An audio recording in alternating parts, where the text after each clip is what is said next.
Merci à toi, Luc. Donc, bonjour à tous. Bienvenue dans cette présentation sur l'automatisation d'actions sous la Vue avec l'interface graphique de Scratch. Donc, le présentateur, qui suis-je? Donc, je m'appelle Amaury Laurent. Je suis développeur la Vue depuis 2014. Donc, j'ai les certifications développeur embarqué et architecte la Vue. Et je suis responsable projet système embarqué chez Neris depuis 2019. Et accessoirement, je fais un petit peu d'aéromodélisme dans le civil, on va dire. Donc, l'entreprise pour laquelle je travaille, Neris, a été fondée en 2007 à Gardanne, dans les Bouches-du-Rhône. Nous sommes aujourd'hui une petite équipe de 15 personnes. Donc, nous sommes spécialisés dans tout ce qui tourne autour des bandes test, bandes caractérisation, systèmes de mesure. Nous avons des collaborateurs spécialisés en électrotechnique, en électronique, en mécanique, mais également en logiciel. Et donc, nos développeurs ont une expertise particulière autour de la Vue. Donc, à noter que Neris propose une solution personnalisable de pilotage de moyens d'essai, donc qui s'appelle Vasco. Et dans Vasco, on a intégré justement cet outil qui vient de Scratch, que je vous présente aujourd'hui. En début d'année, notre entreprise Neris et l'entreprise Mesulog se sont regroupés pour former Neris Group. Donc les deux sociétés existent toujours et continuent leurs activités, mais nous sommes aujourd'hui une seule et même équipe. Donc on a des compétences logicielles autour de l'écosystème National Instrument, donc la Vue, Teststand, Veristand. Nous sommes tous deux partenaires ENI, et nos développeurs sont certifiés la Vue, Teststand et certifiés instructeurs également. Mention spéciale à Luc, qui est également la Vue champion.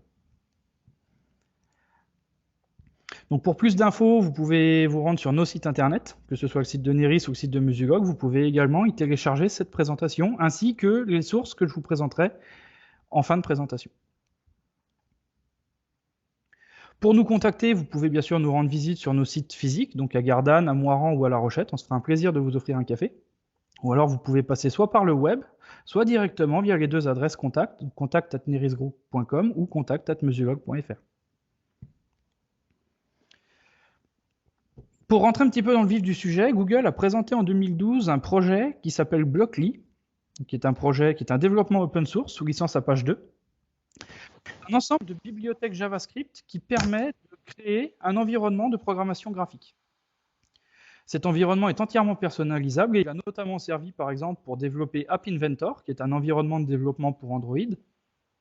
Il sert également de base à un outil qui s'appelle Scratch, qui a été développé par le MIT, qui est très largement utilisé dans le milieu éducatif. Donc toutes les personnes qui ont des enfants au collège ont déjà probablement croisé Scratch Cat, la petite mascotte, donc le chat orange que vous voyez ici. Et comme je vous disais en introduction, nous on a utilisé cet outil pour automatiser des bancs d'essai. Donc le principe de fonctionnement de Blockly se divise en 3 grandes étapes. Donc la première chose qu'on va trouver, qui va être ce que verra l'utilisateur, c'est un éditeur graphique. Donc c'est un éditeur qui fonctionne dans un environnement web, donc il est développé en HTML5, ce qui lui donne l'avantage d'être multiplateforme. On peut l'utiliser sur Windows, sur Mac, on peut même l'utiliser sur Android. Donc ça, c'est vraiment intéressant. Et cet environnement graphique va vraiment permettre d'écrire du code de manière graphique. Donc vous verrez un petit peu plus tard, ça ressemble à la Vue, mais ce n'est pas tout à fait la Vue. En fait, dans Blockly, on va utiliser ce qu'on appelle des blocs, et on va enchaîner ces blocs pour écrire un programme. Cet éditeur graphique s'appuie sur ce qu'on appelle des descripteurs. Ces descripteurs vont permettre de définir nos blocs. Donc, ils vont définir leur fonctionnalité, mais ils vont également définir leur apparence. Ces descripteurs vont permettre à l'éditeur graphique de générer un fichier XML, et ce fichier XML va littéralement représenter votre programme. La troisième partie qui intervient dans Blockly, ce qu'on appelle le générateur de code. Ce générateur de code est également en JavaScript et il va permettre à Blockly en fait, de processer ce XML pour générer un code source qui serait intelligible par un interpréteur ou par un compilateur.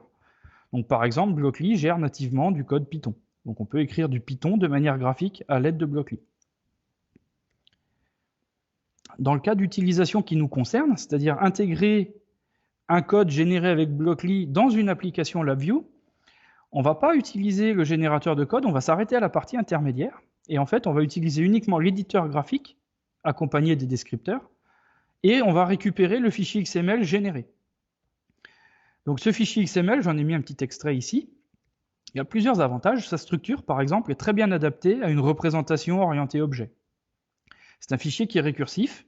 Et cet aspect récursif va donner une simplicité de lecture. Quand on va développer l'application qui va analyser le fichier, on aura un code qui sera très facile à comprendre et à appréhender. Ce fichier XML, donc, qui est issu de Blockscript, enfin de Blockly, pardon, on va le donner à manger à la view. On va utiliser un parseur XML pour décortiquer ce fichier et, à l'aide d'une architecture orientée objet, on va convertir ce fichier XML en un jeu d'instructions. Et ces instructions vont ensuite être déroulées par notre application LaView. Donc, l'architecture orientée objet qui va décrire les instructions s'appuie massivement sur le dispatch dynamique. Donc, vous verrez, l'objectif, c'est d'avoir une seule méthode qu'on va appeler en chaîne qui s'appelle execute.vi. Je vous ai mis un petit diagramme UML pour illustrer le propos. En fait, toutes les instructions qu'on peut appeler dans notre code héritent d'une instruction mère qui s'appelle instruction. Donc cette classe est une classe abstraite, elle est juste là pour fournir l'API et on ne peut pas l'instancier. Au niveau des instructions, on va pouvoir différencier plusieurs types. Donc, par exemple, ici, on va avoir des instructions qui vont permettre de construire notre application.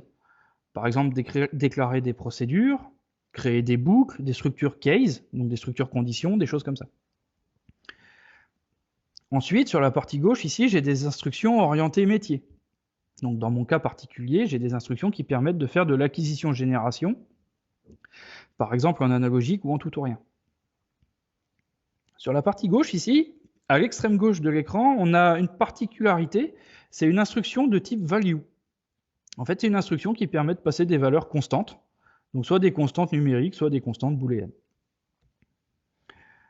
Petite mention particulière ici, une instruction, elle prend des paramètres pour pouvoir s'exécuter, et ces paramètres sont des instructions.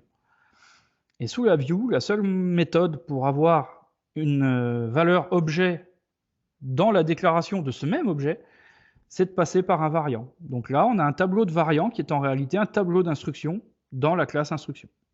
Voilà, c'est une petite astuce. Comme je l'ai dit tout à l'heure, ces instructions vont être créées à partir d'un fichier XML. Donc pour analyser ce fichier XML, personnellement j'utilise la libxml2, donc notamment le toolkit labxml qui est disponible sur SourceForge, je vous le recommande, c'est vraiment, pour tous les amateurs de fichiers XML, c'est un très bon parseur. Donc le code d'analyse XML que j'ai développé utilise massivement les XPath et notamment les XPath relatifs. Donc on va pouvoir analyser le fichier XML de manière récursive. Donc j'ai essayé de mettre côte à côte un morceau de fichier XML et le code LaView qui l'analyse. En fait, dans le fichier XML, on va retrouver des sections qui s'appellent blocs et qui ressemblent en fait à ce qu'on a mis dans l'éditeur graphique. Un bloc graphique égale un bloc dans le fichier XML. Donc la première chose à faire quand on va analyser une instruction dans le code LaView, c'est de demander au fichier XML quel est le type de l'instruction. Donc pour ce faire, ici, on va demander dans le fichier XML mon bloc est de quel type. Donc là, par exemple, j'ai un type for loop, donc une boucle for, et je vais avoir ici une structure condition qui va choisir quel objet je veux instancier. Donc là, par exemple, l'objet for loop. Ensuite, mon instruction, elle va avoir des paramètres. Pour la boucle for, par exemple, un paramètre, ça va être le nombre d'itérations. Donc ici, je vais aller récupérer mon nombre d'itérations dans le fichier XML et je vais aller l'écrire dans l'objet instruction for loop. Une boucle for, elle va permettre de répéter une partie de code. Donc en fait, une boucle for va avoir des sous-instructions. Ces sous-instructions, on va les récupérer également et on va les inscrire dans l'objet for loop. Une fois qu'on a décortiqué tout le fichier XML avec cette moulinette d'analyse, quelque part, il ne nous reste plus qu'à exécuter notre jeu d'instructions. C'est-à-dire qu'on a construit un tableau d'objets instructions. Il nous reste juste à appeler séquentiellement la méthode execute.vi. Donc là, je vous ai mis 3 exemples de execute.vi. Le premier, c'est pour illustrer l'exécution d'une procédure. Une procédure, en fait, ça va être la fonction principale de notre fichier. C'est ce qui va contenir le code qu'on veut exécuter. Donc ce qu'on remarque ici, c'est qu'on va récupérer l'ensemble des instructions contenues dans la procédure et on les appelle ensuite execute.vi séquentiellement. Et on va dérouler comme ça le fichier qu'on a enregistré. Petite information, le cadre rouge ici à gauche, c'est un broadcast DQMH. En fait, ça permet de construire une trace d'exécution. Vous verrez plus tard dans l'exemple, ça permet d'avoir une animation de ce qui se passe à l'intérieur du séquenceur. Deuxième exemple ici au milieu, c'est le execute.vi de la boucle for. Donc une boucle for, c'est un petit peu comme une procédure, on a des sous-instructions. Donc la première boucle for ici dedans va dérouler les sous-instructions de la boucle for. Une boucle for, par contre, elle se répète. Donc on a un nombre d'itérations, donc on observe ici qu'on peut récupérer les paramètres de l'instruction. Et dans mon cas, le premier paramètre ici, c'est le nombre d'itérations. Donc, comme ce paramètre est une instruction, il faut appeler execute.vi pour récupérer la valeur du nombre d'itérations. Donc ici, on voit bien qu'on a une exécution récursive. Et en fait, cette exécution récursive, doublée du dispatch dynamique, va donner un code simple à écrire et simple à appréhender. Troisième exemple ici en bas, on a le execute.vi de la classe hardware AI. Donc là, en fait, c'est pour faire une acquisition analogique. Le paramètre de l'instruction, c'est le numéro de la voix que je veux interroger. Et ici, on voit, j'ai un read AI, donc c'est un appel à une fonction métier. Donc derrière ce read AI, j'ai un module DQMH en fait, qui gère une acquisition analogique et qui me renvoie une valeur. Cette valeur est retournée à travers une classe qui s'appelle numérique, donc qui est une classe instruction, mais de type value cette fois-ci. Ce mécanisme, en fait, il permet d'intégrer, par exemple, une fonction de calcul mathématique dans un nombre d'itérations d'une boucle for, et en fait, récursivement, on va pouvoir en déduire une valeur. Donc, ce que j'ai montré ici, ça permet d'écrire un code de manière graphique, et ça permet de l'analyser.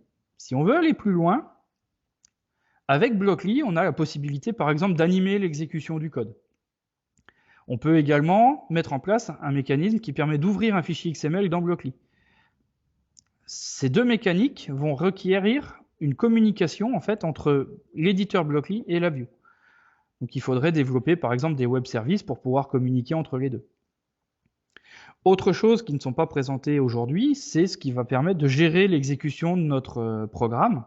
Donc, par exemple, un debugger avec une mise en pause, avec une exécution ralentie, des choses comme ça, la possibilité de mettre des points d'arrêt. Et un point important également qui n'est pas géré aujourd'hui, c'est la gestion des variables. On pourrait imaginer d'avoir une gestion des variables qui permettrait de stocker des valeurs, de faire des calculs et d'avoir un programme beaucoup plus évolué, beaucoup plus intelligent quelque part. Donc, je vous ai présenté la théorie, on est quand même au luge, tout le monde a envie de voir du code, donc on va rentrer dans le code. Pour la démonstration, j'ai choisi un process industriel tout à fait standard, donc typiquement un abreuvoir automatique pour animaux. Et l'objectif, ça va être de piloter le remplissage de l'abreuvoir en fonction de l'animal qui se présente pour boire. Alors, on va essayer de changer le mode de présentation.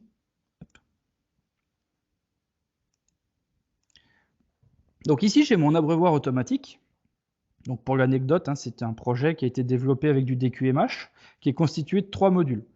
J'ai un module qui va simuler l'abreuvoir, j'ai un module qui va simuler mon module d'acquisition matérielle, donc entrée-sortie, et le dernier module va s'occuper d'exécuter le scénario écrit avec Blockly. Donc on va supposer qu'on a un animal qui se présente, et on va vouloir remplir l'abreuvoir, mettons à 75% de la capacité. On attend une dizaine de secondes, et ensuite on vidange l'abreuvoir. Donc j'ai ouvert ici mon éditeur Blockly, et je vais pouvoir commencer à construire mon programme. Donc ici, vous voyez, j'ai une palette avec un ensemble de fonctions. Et quand je pose mes fonctions, automatiquement, ici, ça commence à construire mon XML. Donc je vais créer une procédure, et je vais commencer, par exemple, par... on va mettre en route le régulateur. On va attendre une petite seconde, histoire que le régulateur chauffe. Et on va envoyer une consigne, par exemple, de 75% sur la valeur de remplissage. Et là, vous voyez, automatiquement, mon XML commence à se construire. Alors, le XML est un petit peu rébarbatif à lire pour un être humain, mais ici, on peut identifier, par exemple, qu'on a la procédure. On a la génération TOR. Ici, on va retrouver la génération analogique.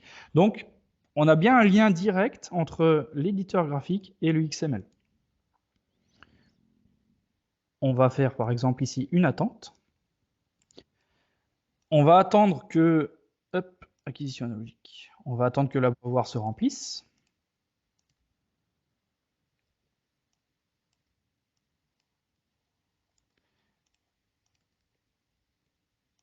Une fois que l'abreuvoir s'est rempli, on attend 10 secondes et on vidange.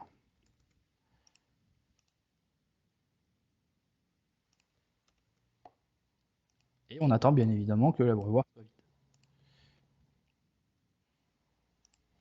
Donc, vous voyez ici, assez simplement, à l'aide de copier-coller et de manière graphique, on peut construire un comportement. Donc ce comportement ici se retrouve dans un fichier XML. Et avec le code LabVIEW que je vous ai présenté dans le PowerPoint, ici, ce comportement, on va être capable de l'exécuter dans une application LabVIEW sans modifier de code. C'est-à-dire que si on a un utilisateur qui a un abreuvoir automatique, il va pouvoir créer le comportement de son abreuvoir, par exemple, si on a une vache qui se présente, pas besoin d'écrire du code LabVIEW. Il a juste besoin de faire un petit peu de langage graphique avec Blockly. Donc là, vous voyez à droite, la trace d'exécution, on voit mon code se dérouler. Donc ici, on a un comportement qui est purement séquentiel. On pourrait imaginer, par exemple, qu'on ait un troupeau de moutons qui arrive à l'abreuvoir. Si on a un troupeau de moutons qui arrive, une chose qui serait intéressante ici, par exemple, ce serait de répéter le remplissage. Les moutons sont en file indienne, ils arrivent l'un après l'autre. On va dire, par exemple, on va répéter, par exemple, 3 fois le remplissage de l'abreuvoir.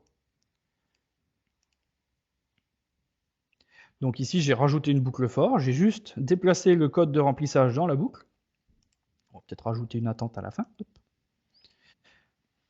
Et je suis capable ici de répéter un certain nombre de fois un ensemble d'actions. Donc ici, le nombre d'itérations, c'est une constante, mais ça pourrait être le résultat d'un calcul ou ça pourrait être le résultat d'une acquisition. Donc cette fois-ci, on lance la nouvelle séquence et on va voir que l'abreuvoir va se remplir 3 fois consécutives.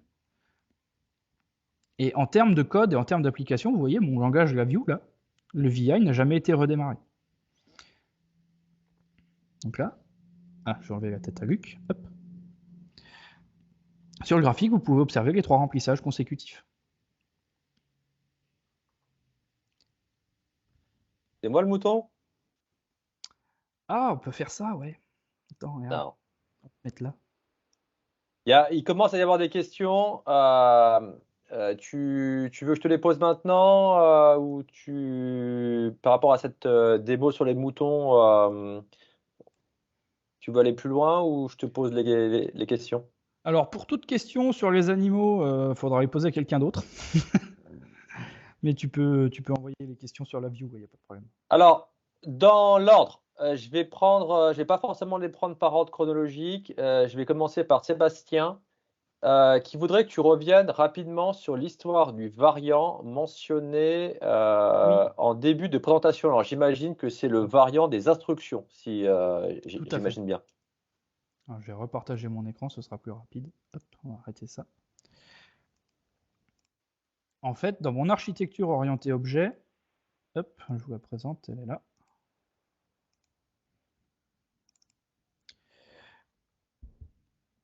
Dans ce que j'ai imaginé, une instruction prend un jeu de paramètres en entrée pour pouvoir s'exécuter. Et pour que, par exemple, le paramètre qu'on passe soit pas juste une constante, mais soit le résultat d'un calcul, le résultat d'une comparaison, une acquisition analogique, il fallait pouvoir passer en paramètre une instruction. Et sous la view, ici, si j'avais mis un tableau de la classe instruction dans l'objet instruction, ça marche pas. En fait, la view n'autorise pas cette mise en abîme. Ici, on a un code qui n'est pas exécutable. Et c'est même pire que ça, selon les versions de la view, en fait, on peut avoir un plantage violent de la view. Donc, il faut trouver une astuce, et l'astuce, c'est de rendre anonyme, en fait, ce tableau d'instruction en le transformant en un tableau de variant, tout simplement. Alors, on n'a pas ici de référence circulaire, parce que les instructions qui sont dans le tableau de paramètres ne sont pas l'instruction en elle-même. C'est des instructions différentes. Elles sont du même type, mais c'est pas le même objet. C'est des objets frères, quelque part. Ok, merci. À la limite, on pourra revenir après parce que je ne voudrais pas que Bon, je surveille le temps, il est 16h30, il te reste 15 minutes avec les questions. Donc effectivement, Mathieu répondait à Sébastien lui disant effectivement s'il y a une problématique de classe privée, on ne peut pas s'utiliser soi-même en fait sous la view. Il y avait une question de Loïc, je me permettrai de la lire plus tard parce que Loïc, je m'en veux pas. Je ne voudrais pas que ça déborde trop. Et après, Cyril, je la garde aussi pour la fin. C'est une problématique de localisation a priori. Je vous donnerai la main directement. Et juste une question de Sébastien. On va croire que je le préfère aux autres, mais il nous dit qu'au niveau du VIPM, il existe effectivement un convertisseur JSON pour faire directement la conversion dans une hiérarchie de classe Labview avec héritage. Mhm. Est-ce que, à ta connaissance, au niveau XML, il existe la même chose pour décoder directement la structure XML et de se défaire du coup des XPaths? Et j'imagine qu'il veut dire au niveau de retrouver le nom des datas de la classe pour reconstruire l'objet, je Alors, pense. je suis pas du tout sur le bon PC ici. Alors, à ma connaissance, j'ai pas de convertisseur tout fait XML vers objet. Et en fait, ce serait pas forcément très adapté parce qu'ici, le contenu du fichier XML est directement lié à ce qu'on a mis dans les descripteurs JavaScript. Donc, si on prend ici un descripteur JavaScript, non, je vais pas passer par là. Je vais revenir ici.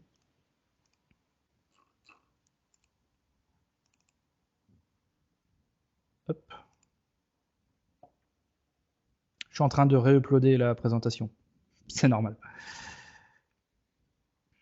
On surveille l'heure en même temps, s'il te plaît, Amaury, il est Oui, 31. tout à fait.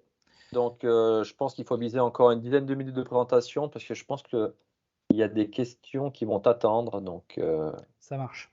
En attention à fait, chronomètre. quand on construit le descripteur, ici, on est directement responsable de l'apparence de nos blocs. Il y a un outil en ligne qui s'appelle Blockly Factory qui permet de concevoir les blocs qu'on veut mettre dans la palette. Et le contenu du XML est directement lié à ce qu'on a demandé à notre bloc. Donc là, par exemple, j'ai un descripteur à gauche et un bloc à droite. Donc c'est le descripteur de ma boucle for et ça donne le bloc qui est ici à droite. Ce qu'on va retrouver dans le fichier XML, c'est directement lié à ce qu'on a demandé au descripteur ici. Donc avoir un parseur XML automatique qui puisse directement instancier les objets me paraît peut-être un petit peu compliqué. Enfin, trouver ça sur le web aujourd'hui, c'est pas possible. Il faut forcément écrire un morceau de code qui fait la conversion de l'un vers l'autre. Oui, et puis il y a un commentaire qui, à mon avis, est très bon de Mathieu, si je dis pas de bêtises. Les XPath au niveau des XML, c'est quand même une forme enfin, de recherche accélérée avancée sur les gros XML. C'est quand même, c'est important avec C'est vrai que au les niveau temps de des XML. requête par XPath sur la libxml sont redoutables. On peut analyser des fichiers assez importants dans des vitesses confortables. Ok, il est 33. Je te laisse reprendre la main sur tes démos et on Pas finira de souci, les questions pas de après. Il y souci. en a quelques-unes. Donc juste pour illustrer le propos de manière un petit peu plus industrielle, j'ai monté une petite manip ici où on a un banc d'essai avec un moteur d'avion. Donc c'est un moteur de modélisme, c'est pas un moteur de vrai avion évidemment. Et l'objectif, c'est par exemple de dérouler une séquence automatique qui fasse tourner le moteur avec Blockly. Donc ici, hop, je repartage mon écran. Tac. Ici, vous avez donc la vidéo en direct du banc. Donc on observe ici le moteur d'avion, son alimentation et une boîte ici qui contient une SBRIO. Et la SBRIO va piloter l'alimentation en RS232, piloter le moteur. Et vous voyez ici mon scénario blockscript qui est derrière. Et ce scénario, en fait, on a l'animation d'exécution. Ici, on va le voir se dérouler. Les blocs se mettent en couleur. On suit les étapes au fur et à mesure que le programme se déroule. Et vous voyez ici, donc par exemple, on a une rampe de vitesse sur le moteur. Et ensuite, on va avoir une rampe de tension sur l'alimentation. Et tout ça est piloté par Blockly.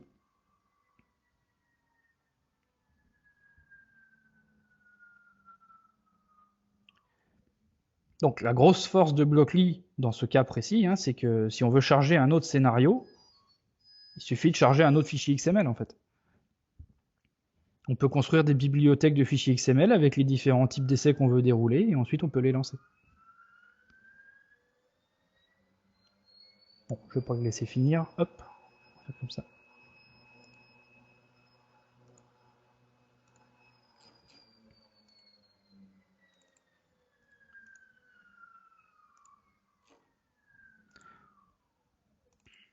Si tu avais d'autres questions, Luc, n'hésite pas.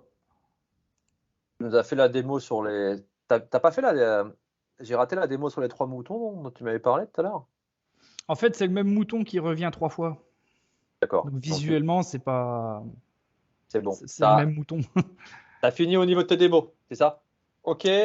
Exact. Eh ben, écoute, je te remercie. Il est 16h35, donc on a 5 à 10 minutes de questions. Je vais les reprendre. Si j'en oublie, n'hésitez pas. J'avais en tête celle de Cyril. Cyril, où te caches-tu au niveau de ta question? Eh ben, Cyril, ce que je te propose, c'est de brancher ton micro et de lui poser en direct, si tu veux. C'est parti.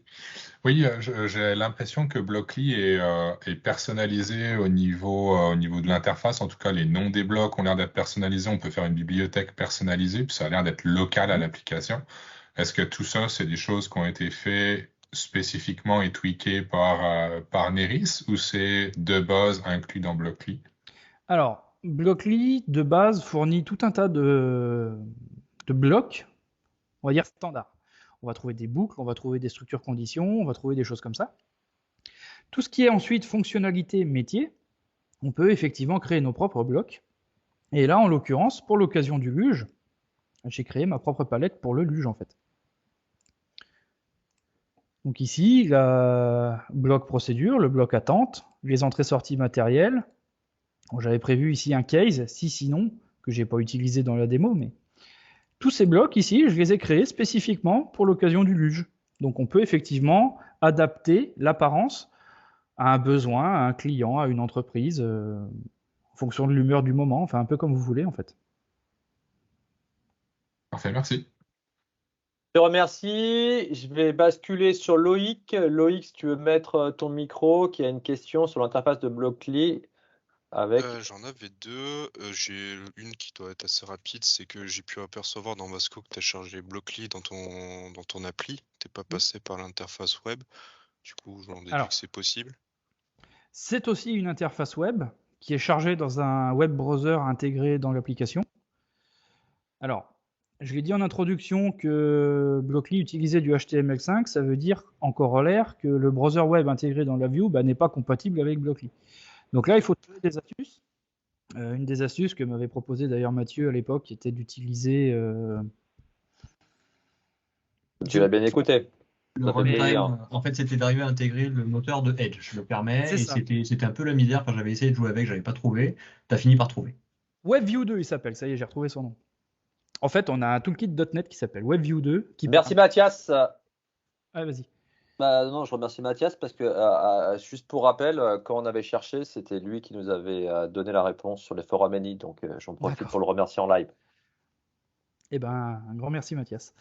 Effectivement, on peut utiliser le WebView 2 qui est un toolkit .NET pour charger Edge dans une interface LabVIEW et ensuite charger Blockly dans le toolkit Edge. C'est pas très mais ça fonctionne. Et la deuxième question que j'avais, parce qu'on se l'est posé avec Maxime ces derniers temps, quand on veut stacker des actions dans un séquenceur, c'est la multiplicité des classes à gérer par héritage, et avec le risque d'explosion combinatoire par rapport à un pattern de type décorateur où tu viendrais avoir un objet que tu customiserais à runtime. J'ai peur qu'avec ce genre d'approche, on puisse avoir une quantité énorme de classes et de combinaisons de classes. En fait, le nombre de classes est directement lié au nombre d'instructions qu'il y a dans ta palette. Donc, une instruction égale une classe. Et ensuite, tu as juste à construire un tableau d'objets et dérouler en fait une boucle for qui va indexer ce tableau et qui va appeler execute.vi de manière complètement séquentielle, voire récursive. Par exemple, pour la boucle for, on va appeler le execute.vi des sous-instructions de manière récursive. Alors nous, c'est une technologie qu'on utilise depuis plus de 2 ans maintenant, qu'on a fait, on a fait pas mal de bancs avec, on n'a pas noté de problème de ce type-là, quoi. Ouais, ça va dépendre de si tu fais énormément de blocs ou pas en fait. C'est ça. Après, avec un jeu d'instruction relativement limité, on arrive à faire pas mal de choses. Ok, merci Loïc. Après, c'est vrai, on imagine qu'avec 1 milliard d'instruments, enfin d'instructions, on touche forcément des limitations. C'est vrai, c'est vrai. On augmente un peu les Euh, temps de compilation également. Merci Loïc pour ces questions. Mathias, non, Mathias, il répondait à une question. Et j'avais qui? Rodolphe, Rodolphe, tu veux poser ta question? Oui, mais je me demandais si on pouvait intégrer ça directement dans la face avant la view. Je crois qu'on y a un peu répondu là, en l'occurrence, parce que c'est vrai qu'il y a quelque temps, j'avais développé un séquenceur de test LabVIEW écrit entièrement LabVIEW. Et c'est vrai que les utilisateurs, ils aiment bien pas avoir à changer d'environnement logiciel pour écrire les scripts. Mais bon, a priori, donc j'ai oublié le nom, Edge WebView 2. WebView 2 doit permettre de le faire. Alors, WebView 2 permet de le faire. J'ai pas encore regardé ce que ça impliquait en termes de déploiement d'application quand on construit l'exécutable. Parce que WebView 2 s'appuie sur un runtime en fait. Il faut installer le runtime Microsoft Edge. Alors, j'ai cru voir qu'en Windows 11 il était natif, il était dans Windows, mais en Windows 10 ou en Windows 8, il faut l'installer avant. Est-ce qu'on peut l'embarquer dans un installeur d'application LabVIEW? Ça, j'avoue que j'ai pas encore creusé. Mais en tout cas, ça permet d'intégrer Blockly directement d'une face avant. Ok, merci. Alors, bah, pour te faire plaisir, parce que, ben, je m'en doutais un peu, Sébastien M, dont je ne dirai pas le nom, a l'air d'avoir beaucoup aimé ton idée. Puis il te dit que c'est une idée de génie, que les clients doivent être très contents. Je te transmets le message. Et Merci à lui. sinon, on arrive sur la fin.